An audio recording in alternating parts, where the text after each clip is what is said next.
Hi, it's Adam from adaminsights.com. Let's have a look at another great Lightroom tool that is a little hidden away. Most people, when they get into Lightroom, and myself included, we tend to start with things like just the presets or the profiles, or if we're feeling a bit more advanced, we tend to just have a play around with some of the basic corrections like your exposure, your highlights and your shadows, your whites and your blacks, and your vibrance and saturation. That's all okay, and that can be fun for a while, and we can get part way towards having the image we want, or if we just want to have basic corrections in an image, they're definitely something to look at. But my gripe is that these things which I've just spoken about, that they affect the image universally.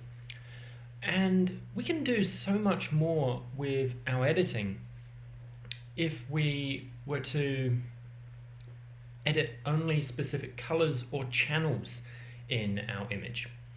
So let me show you what I'm talking about here. So I love urban landscapes, so I've found this really nice looking building, which it's a type of building I like to photograph. It's got some really cool colors in the image though.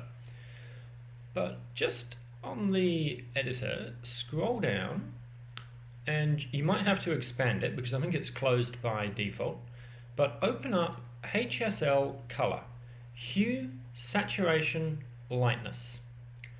By default, you might find that just hue is selected. Just go straight across to all.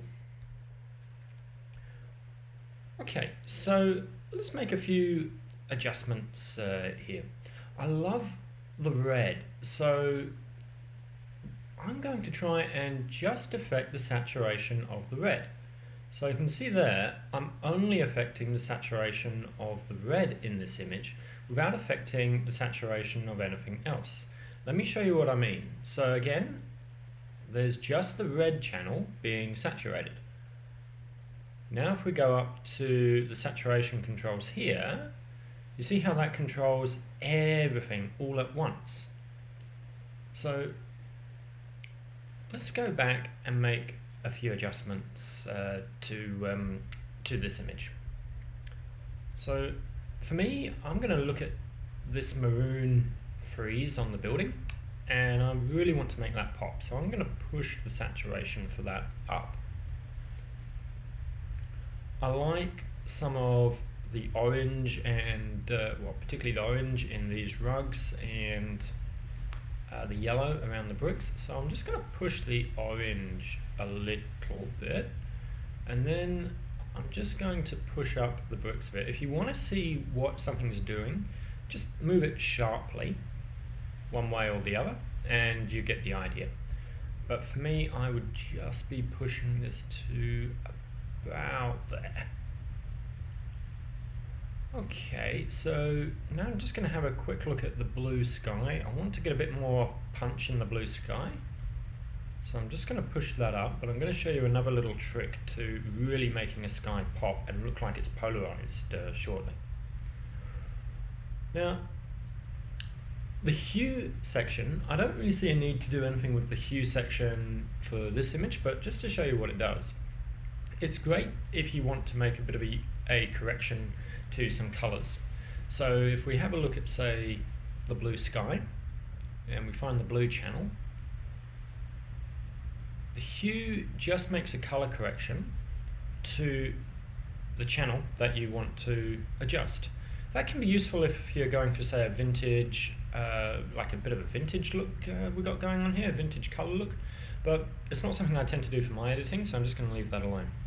Handy hint, if ever you have moved a slider around in Lightroom and you just want to move it back to the default position, just double click on the slider on the actual node, and wherever it is, it'll actually just revert back to its default position.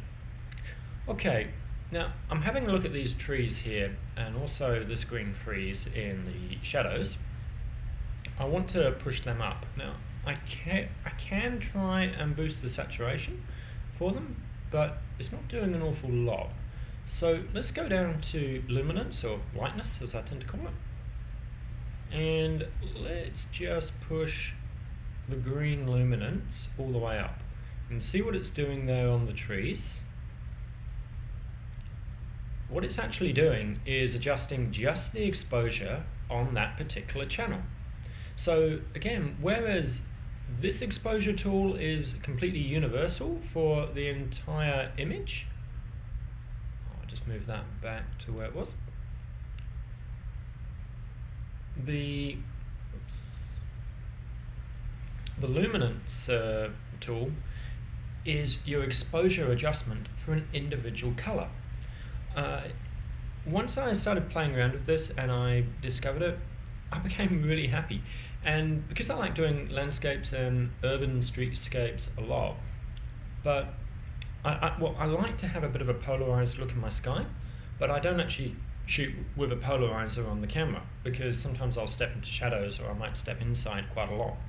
So I'm going to show you a great way to get a beautiful polarized look on the sky. There's the sky. It is a bit washed out. So I'm just going to grab the blue slider and I'm going to move that down. Now we have this brilliant polarized look for the sky. And we've got great exposure here. The other nice thing is we don't have a really gross high dynamic range look going on in the picture, which is something that really irritates me. I do not like the look of high dynamic range in so many images.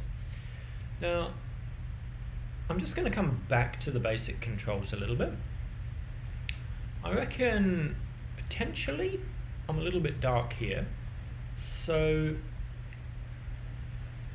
instead of really adjusting the shadows, I might just push the blacks up a little bit, just to make sure that when this goes to print, I can still see the details in here, and we don't end up with any crushed blacks.